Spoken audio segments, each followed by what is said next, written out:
Hey everybody, this is May 6th, 2010, Tim Knight here. I'm just going to show you three graphs right now.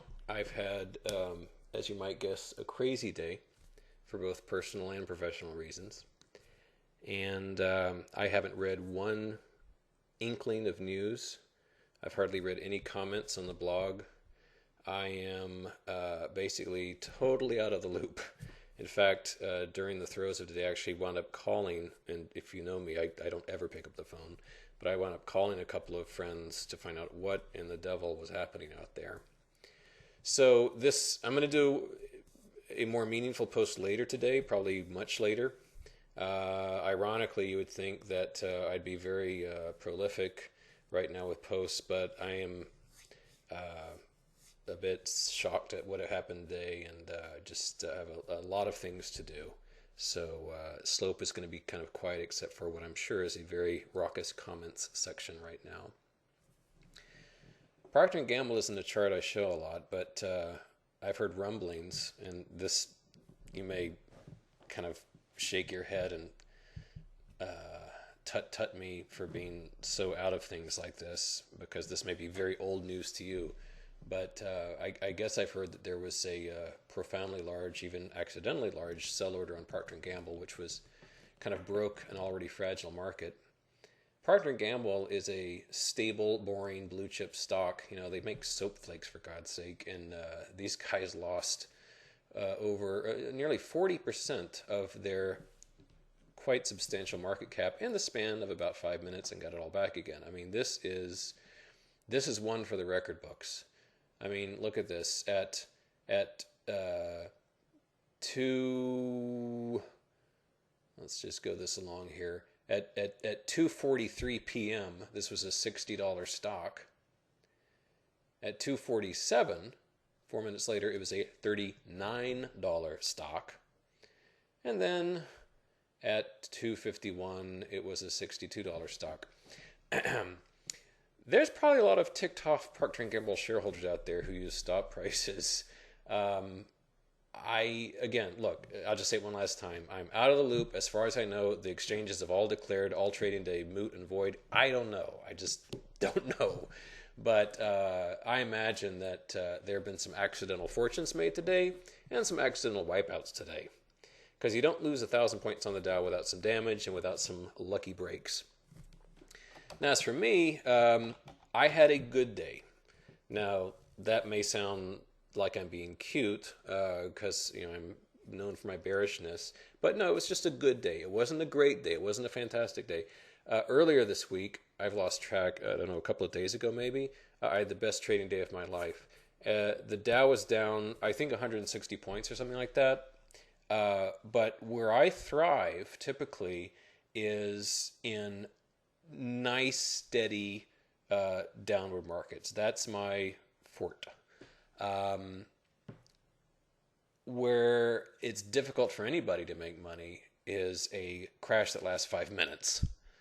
I mean, added to which I regret to tell you that my computer, I don't know if it was my computer or the trading platform I'm on, but it was basically unusable. I think it was my computer. And I'm going out this afternoon to buy the fastest freaking computer that God has ever seen, because I'm not going to go through that again. I saw my profit. My profit at the end of the day was, let's call it X. When we were getting wiped out, it was 2.5X. I had a profit on my screen unlike any I've ever seen before, and it went whoop. Most of it went bye-bye during that recovery. And you can imagine I was a little frustrated wanting to get some trades in. Couldn't do it. But here's the ES. You would have been amused to watch me today. It was quite a sight. I was probably making some sounds I've never made in my life before because,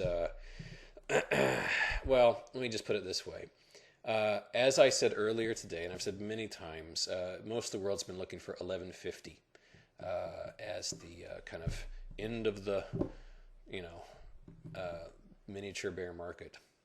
And I was a little more bold. I said, no, they're wrong, not 1150, more like 1140. maybe even 11:35. So as we got toward 11:45 or so, I got itchy, and I covered my big SPY short, and pretty much stayed put otherwise. But I took some, big money and profits off the table and patted myself on the back for being such a champ. Right about then is when the floor fell out, and right about then is when my computer froze up. So God has a sense of humor. It was really, yeah, it was interesting to watch me. And I kept telling myself, and rightly so, you don't short into a market that's waterfalling down. And I kept telling myself, with the S&P was down 45 and 50 and 60 and 70 and 80 and so forth, my jaw was right on the floor, and I just really held back, which I didn't need much holding back most of the time because my trading platform wasn't working. But let me just say this. I mean, there are some people, let's face it, there are some people that were shorting here. They just, there's trading. Those are executed prices. There's two sides to a trade. There are people that were shorting down in this vicinity. I'm probably not too happy right now.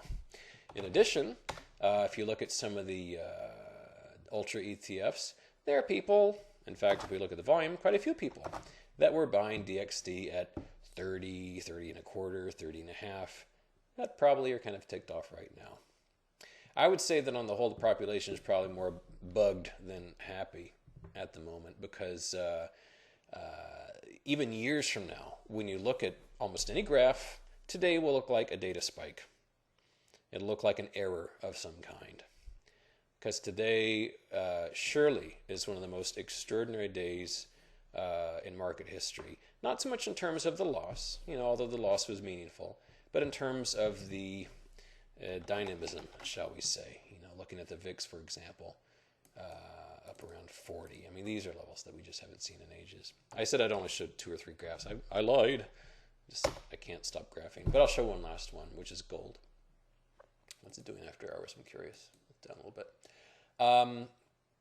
Gold had a dynamite day. Just fantastic day.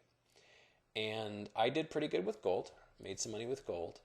Shout out to Gary Savage. I'm sure he's happy. Our favorite, our resident slope beefcake and gold bug. I'd said a while back I thought gold was GLD, that is, heading to 125. And it seems to be working its way there. I don't have a position in this now. Why is that?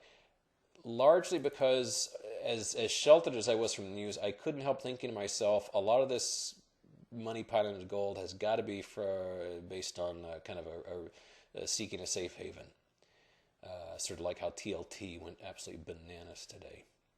And I didn't want to buy into such a frothy market that was seeking a safe haven. Having said that, this is still a nice looking graph. Were it to ease back some, it would be awfully tempting to get in this, because this is a really nice little graph.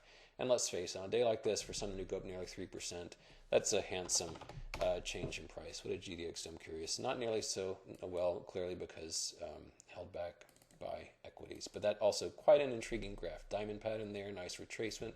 Very pretty on GDX. So here's where I stand. I have no long positions. The long positions I did take today, with the exception of GLD, I lost money on. I lost money on MDY. I lost money on SSO. I lost money on IWM. Happily, none of these were held during that collapse. But, a few thousand here, a few thousand there, it adds up. So that definitely took some of the shine off the day. I trimmed my short positions from 100 down to 70. And that's my entire portfolio right now. I've got 70 shorts, only one of them kind of big, which is the SPY. And tomorrow, between the employment report and the aftermath of today, it's going to be interesting. Anyway, I'm still in a state of shock and recovering. I will do another post in a few hours. I hope you did okay today. Good night. See you later.